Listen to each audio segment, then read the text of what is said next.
I'm a bad friend. You see, everyone else is asking Scar to build above their bases, and I forgot to build the sign. I was totally meant to build the sign, but I completely forgot to build the sign. I'm absolutely 100% happy for Scar to build above my base. In fact, I think he would make my base look better. I really wanted him to build above my base. But now he probably thinks that you can't build above my base because I haven't put a sign there, so I should probably put a sign there. And after thinking for far longer than I care to admit of what I should write on this sign, I think I've come up with something. And I mean, writing text is really difficult in Minecraft. This is one of the many things that I struggle with. But after numerous battles, the first line is completed. I have one more line left to write out, and immediately I've done it wrong. But now I've done it right, and I think that's perfect. I'm a bit late, but you can build here, mate. This is one of those classic situations where I didn't know how long this line was actually going to be, so it's ended up being incredibly off-centered. It's a little bit like when you're writing on a page and you think you can fit the final word in, and then that word ends up being way longer than you expected and it just gets crammed up against the edge. Well, this is the Minecraft version of that, but I don't think it looks too bad. And hopefully Scar listens to my bright red sign and builds above my base. Although now that I'm thinking about it, Scar tends to build things quite big, and here he only has 80 blocks to play with. So, let's be honest, he's probably not going to build above my base. But the gesture is there, and that is the most important thing. Let's start to work on our storage system, shall we? In the previous episode on the Hermitcraft server, we built up this rather ridiculous looking storage system. So this is a 3-tier automatic sorter, and it contains... I'm going to keep going! I'm going to keep going regardless of the slimes! It contains storage for 150 separate different types of items. So we have 150 unique storage spots inside this chamber right here, but this is just one half of our automatic storage system.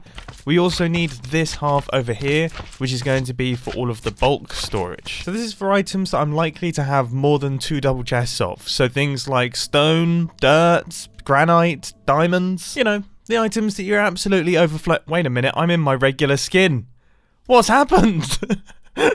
What? I totally could have killed those slimes, because I'm currently not a peace-loving, plant-loving potato. The Hermitcraft spud balance has been restored. So I have done a tiny bit of planning as to where all of these chests are going to go, and I think I've come up with a fairly aesthetically pleasing layout for these things. So obviously each one of these is going to be a large storage silo, so all of the chests are going to go up like this. They're going to have redstone lamps next to them. It's all going to look very fancy indeed. Each storage silo is 3 blocks wide, then there's a 3-block spacing between each of the storage silo, apart from this central bit right here, which is 4 blocks. And then on the left hand side, the redstone lamps are on the right, and on the right hand side, the redstone lamps are on the left, which is surprisingly difficult to say. So we have stone, cobble, dirt, grass, sand, potatoes, diamonds, and of course, end crystals. These are all the items that I expect to have so much of that they won't fit inside my conventional storage system. Now that I'm looking at this, you know, we've got 10 double chests here. I think I might actually have to have 2 modules for diamonds. Maybe even 3. Maybe we just use one half of it for my diamond storage. Is 40 double chests going to even be enough? I mean, I am the CEO of Boatem. Like, that's going to come with a lot of diamonds. I guess we can probably expand if necessary. The Nether is a terrifying place that I don't enjoy. And sadly, I have to go back because somehow I grossly underestimated how many redstone lamps I would need, even though it is a very simple mathematical thing to work out. I mean, it's literally 8 times 10. How could I not do 8 times 10? All the lamps are in place, and this is now looking incredibly fancy, but I'm now just coming to terms with how many comparators this system is actually going to require. It's a lot. It's probably more than this. Time to do some resource gathering off camera. It turns out I've completely run out of redstone, which is making this resource gathering off camera considerably more challenging. But thanks to Grin and a little bit of server lag, I'm now sorted, and now we should have everything that we need to get this thing constructed. So let's do it in the form of a time lapse, because I'm very tired. You see, I went on a stupid bike ride yesterday. I went for a 93-kilometer ride, which is around about 60 miles, and afterwards I just ate absolute garbage food. You know, terrible food. Don't think I replaced any of my nutrients whatsoever. And now I just keep falling asleep. Like, it's the next day and my muscles don't hurt, nothing aches. I feel great, I feel fantastic. I'm just tired. Like, my energy level is at the bottom. It's just the absolute bottom. It's like 0.5%. You know, it's when your phone starts slowing down when it's on low battery. That's me right now. I think I need to go to bed. But now I'm back, and this thing is all completed and looking incredibly fancy indeed. I always absolutely love the way these storage silos come together. I think they're one of the coolest looking redstone contraptions in Minecraft, especially as all of the chests begin to fill up and all of the redstone lamps start turning on. There's just something about it that's so incredibly satisfying. Passing gas, saving the day again. I will never get bored of this thing, but I wish they would restock the ones that are close to me. Is that? Who is that? It was Doc on his way over to Etho's base. It's always cool seeing hermits out and about in the wild. And speaking of wild, I think it's about time that we kit out the other members of the Boatem Corporation with wild rides. I think it's a bit of a bad look when the CEO of a corporation rocks up in just the most ridiculous, flashy vehicle, and then all the employees are just like, ah, great, look at that guy. He's about to tell me what to do. I want to empower my fellow employees of Boatem, and I'm going to implement the Boatem Corporation company car scheme, where not only the CEO gets a wicked ride, but every single employee gets a wicked ride. Then we can all cruise about the Hermitcraft server, just drifting about, doing donuts, just terrorizing everyone. Oh my goodness, we have to do that. We have to do that. I'm just gonna leash you up over here, and then I'm just gonna go over here and just look off in this direction and listen to the turbo noises. Oh my goodness!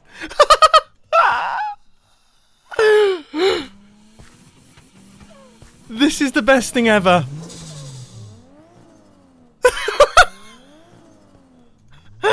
Let me get a lead. I wasn't expecting it to be a tiny sports horse. That is the funniest thing. Oh my.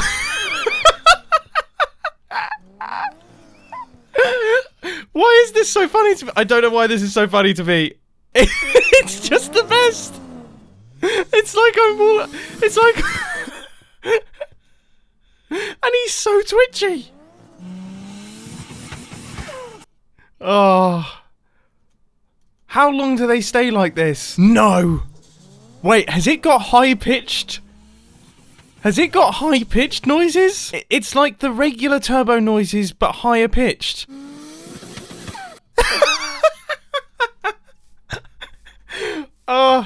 I want one of these permanently. I want one of these permanently. I feel like one of those people who walk around Los Angeles with their, like, designer dogs.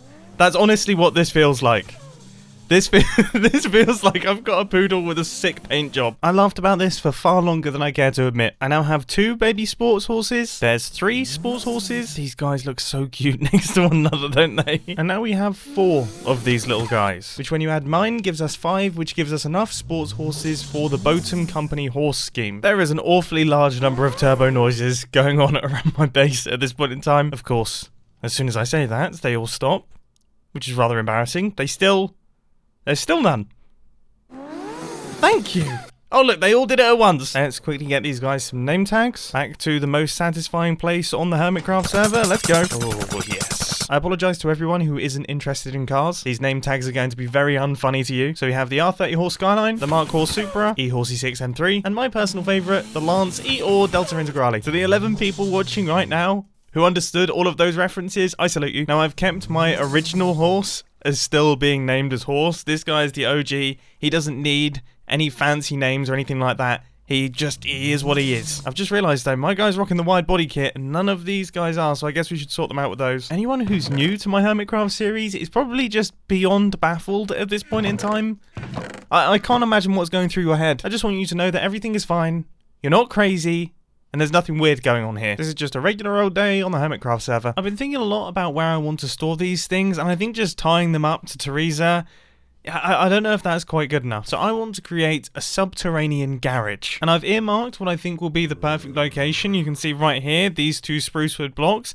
This is where the entrance to the garage would be. Then down underneath the ground, we'd have like a workshop, car storage area. It would look very, very cool. And by car, of course, I mean horse. I use those terms interchangeably, apparently. Anyway, I was reading through the comments of the previous Hermitcraft episode, and a lot of people actually did do the calculation for the correct number of blocks to go and grab a beacon, and I think it was around about 600. So 10 stacks of blocks. That's when it's faster to go, grab a beacon, construct it, and then mine out your space. And clearly I am flying in the face of this advice because I think I'm about to mine out an area that's larger than 10 stacks of stone. And I'm not using a beacon. I'm a terrible person. Definitely should have got that beacon. This was a painful, painful process. But it is all clear now. We have got our space for our subterranean garage, and I'm excited for it. First things first, we need to make the garage door itself. And originally I was going to do this making use of slime blocks and honey blocks, but I honestly think these concrete powder doors, I think they look cooler. So this is a little tileable design. I can stack this across. That would be perfect. And yes, I have been experimenting with pimple poppers again lately. I hate myself as well. You know, I had completely forgotten that the main use of a target block is actually to detect projectiles. So I was trying to take off and I kept firing rockets and everything kept activating and I was incredibly confused. That shows how weird redstone people get about redstone components. Like, the main purpose of the target block is obviously to be a target for projectiles, but I have never used it for that. I always use it for redirecting redstone, and it's gotten to the point now where I'd forgotten all about its main purpose. I mean, it is literally a target, and it's called the target block. How could I have forgotten about that? All rants aside, our piston door is now all constructed. Thank you to Iscal for providing sea lanterns for this project. And this project is coming together really quite nicely. So I'm going for like an ultra white, ultra modern looking garage here. It's inspired by a certain video game, and it is looking good. It is feeling good. It's feeling correct. The only thing that I am wondering is if it should have some kind of contrast color in here, but then, you know, I don't know if we need a contrasting color in a build like this, to be honest. This is almost meant to look like the McLaren Center or like the Tesla Gigafactory. It's meant to look like not a single drop of oil has dropped onto the floor. This is not a traditional garage, all right? This is like a high-end garage. So I do feel like we're going along the right track here. Just these couple of blocks to go in, and then I guess we need quartz down the edge here. And that should do us. So we drop down into this zone, and oh yeah, the entire ceiling. How could I have forgotten about the entire ceiling? Okay, there we go. This is looking wicked. And this piston door out the front, this is also looking pretty wicked. I mean, look at this. This feels fancy. This feels very fancy indeed. That kind of looks like a face. A little bit. Quite a lot. What's that known as again? It's got a funny word. I think it's a pareidolia?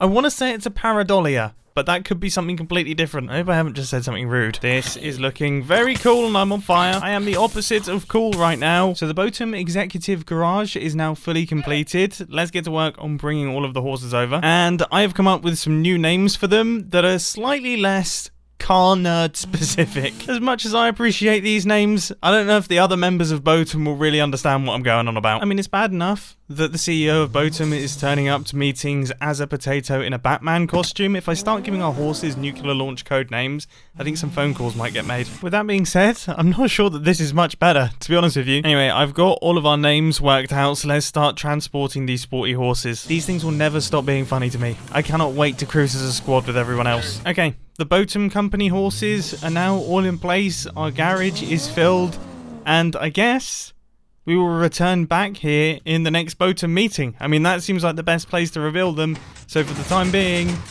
the door will remain closed. And now we return to the storage system. You see all of this stuff? All of this stuff looks absolutely fantastic, and every individual module is working perfectly. Like, they would be able to sort out items, they would store items correctly, it would all be functional. But they currently aren't connected at all. Like, this is completely separate from this, and there's no way for the items to transport between all of the modules. The water streams aren't in place. We don't have any of the infrastructure. So it is time for me to resolve that situation. I need to install an item input that is then going to take the items up. It will take them across the bulk storage first, because bulk storage is likely where a lot of the items are going to be going into. Then I guess the items need to drop out the bottom, go underneath the ground, go back up to the top, and then meander their way through all of these chests as well, before eventually ending up in some form of miscellaneous item storage. That is not an element that I've actually thought of just yet. I'm sure it'll be fine. Cub's Ice Store is very precarious to get into. Okay, this... yeah, that is powdered snow. Alright. I guess I need to take those leather boots. This is definitely an experience. Is that meant to happen? It is meant to happen. That's a very cool little system that he's created there. That is super cool. This whole place is really cool. Right, what do we need? I've forgotten what I need. That's how cool this place is. We need definitely not blue ice. We need packed ice. How much is packed ice? 2 diamonds per stack. That is not bad. I've brought 3 diamonds. That's typical. And I almost put my netherite boots into this right here, which would have been quite depressing. So first things first, let's run this water channel across in this direction. And that is going to go up and round. So that is our bulk storage, now all fully covered in water. Next, the items are going to pop off the end here, and they're going to drop down to here. And I think I'm still going to create a glass chamber here, because I know what will happen otherwise. I will remove one of the blocks in this wall, then all of my items will sit in that hole, they will despawn, and I will be upset, not know what's happened, and then want to punch myself in the face. That generally is the circle of life when it comes to cutting corners, at least when I'm involved. And I do just want to say, obviously all of this looks incredibly ugly at this point in time. Don't worry, it's not going to be staying like this. We are going to do something fancy eventually. No matter how many times I build these things, I'm always absolutely terrified when I place the water in that I have forgotten to place in a block and the water is just going to flood down it and destroy everything. I mean, imagine if it went through here. Now, in case you're new to how these things function, you see this chest right here. Well, that is pushing the item right up against the edge so that it goes in the water stream, but it also goes over the top of the hoppers so that it can drop down into the sorting system. This is one of those weird Minecrafty things that is like a very specific trick that Mojang never thought of when they implemented it, but it is ridiculously useful. Another thing that is ridiculously useful is the fact that we can crawl in Minecraft. Do you remember when this was a controversial change? People said this wasn't Minecrafty. This is the best thing in the world. Partly because it looks so hilarious. Anyway, we are gradually zigzagging our way across. I'm now down to the final rung. And now that everything is all done, one thing that I didn't really appreciate is how cool it would look with the water in. That looks way cooler. Like the little slashes of blue and of course the ice breaking up all of the hoppers. This looks fantastic. I mean, fantastic in a very industrial sense. Like, if you're a full-blown Minecraft nerd, this looks fantastic, this looks fantastic, this looks fantastic. Otherwise, yeah, it's a bit of a monstrosity. I'm sure Grian, Pearl, and Scar don't go to bed dreaming of this stuff, but I do. In fact, there's a chance that they don't go to bed dreaming about Minecraft. That could be me, and I could be weird. Yeah, I'm probably weird, aren't I? Anyway, our gigantic redstone pit is now filled with all of the redstone things that we need. We've got the mega door, we've got the wicked storage system, we've got the bulk storage. All of this is ready to start receiving items, but I can't help but start thinking about the next stage of the process, which of course is the decoration. Turning this from an industrial mess into a peace, love, and plants utopia. And as I mentioned a few Hermitcraft episodes ago, what I'm thinking for the ceiling is a giant planetarium. So a planetarium is essentially a room that has an imitation of the night sky on it. And normally this is like animated using screens, but in Minecraft, you know, I have so much space to play with here. I have 150 blocks of vertical height to play with. I can basically create my own little galaxy up there, and as we walk around, we'll be able to see all of the stars shifting and moving about due to the parallax effect. I genuinely think that is going to look so very cool. And I've been doing some thinking about how I'm going to do it. You see, one thing I was stressing about is when I actually build up the stars, and obviously they're going to be made out of light-emitting blocks, they would light up the walls, all of this area here. And one solution to this is, of course, to cover the entire thing in black concrete. But that would be a lot of black concrete. Like, that would be an enormous project. It wouldn't be particularly enjoyable. So I was trying to think of anything possible to get around doing that. Don't get me wrong, I'm a complete moron. I totally would have done it because I think this is going to look really cool. But thankfully, my two brain cells, they rub together well and they've come up with a plan. Let's pop through quickly into a creative mode testing world. This tinted glass is an absolute winner. I believe this was introduced in Minecraft 1.17. It essentially stops any light coming out, but it's completely transparent. And I think this is going to work perfectly. I mean, this is on a much smaller scale. And obviously I need to work out the density of the stars and things because this could look a little bit cluttered. But man, is it perfect. I mean, I can already imagine what this looks like. And I think it will look so cool. This is only like 20 blocks of height. Can you imagine this magnified over 150 blocks of height and much wider and much deeper? I mean, it's just going to look so good. So that is my plan. The only issue is it's going to require a lot of tinted glass and also a lot of sea lanterns. So I might need to get Iscal to sponsor my planetarium. Which reminds me, Tango has yet to give us his sponsored message, but when we do get it, those signs are going to be plastered all over the storage system. The only thing is, I'm almost completely out of iron already. In fact, I think I am totally out of iron. So the question is, because he hasn't given me the sponsored message yet, can I still get more iron under our current deal? Or am I going to have to renegotiate and do even more sponsored stuff? I mean, I don't know how much more I could do. This potato face certainly wouldn't suit Big Eyes. That is the stuff of nightmares. I hope you've enjoyed this Hermitcraft episode, and I'll catch you in the next one. See ya. And actually, on the topic of potato skins and Big Eyes and everything like that, I wonder, have I had a single episode on the Hermitcraft server this season where I've had my regular skin? I don't think I have. It seems like everyone on the Hermitcraft server is mixing and matching what they look like. I wonder what new viewers think. I wonder if there's any new viewers who have come along who just see me as a potato and nothing else.